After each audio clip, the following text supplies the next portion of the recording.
ఆ రోజు సాయంత్రం చీకటి మెల్లగా ముదిరాజుపల్లి మీద కమ్ముకుంటోంది. బస్ మిస్ అయి ఒక యువకుడు కార్తీక్ ఆ ఊరి చివర దిగాడు. చుట్టూ నిశ్శబ్దం, ఇల్లు పాడుబడి, మనుషుల జాడలు.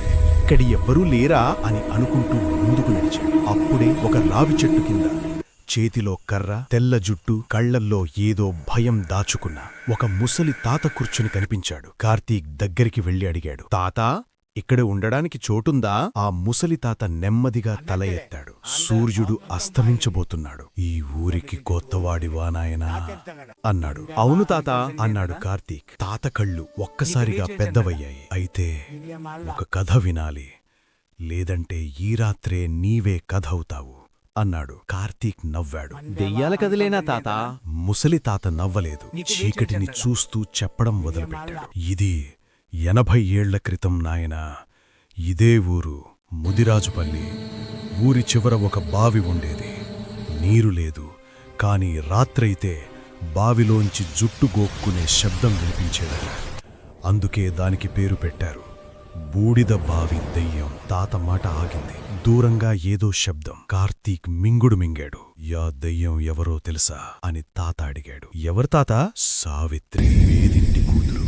అందమైన ముఖం, అందుకే శాపం. గ్రామ పెద్ద కొడుకు ఆమె మీద కన్నేశాడు. సావిత్రి ఒప్పుకోలేదు. ఒక అమావాస్య రాత్రి అడవిలోంచి వస్తుండగా ఆమెను లాక్కెళ్లారు. మరుసటి రోజు బావి దగ్గర ఆమె గాజులు, చీరముక్క దొరికాయి.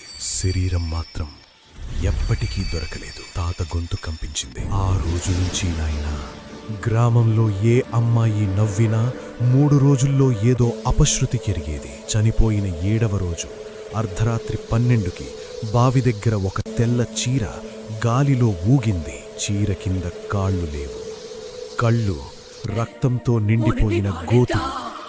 అది సావిత్రి. ఆమె మొదటి మాట, నాకు న్యాయం కావాలి.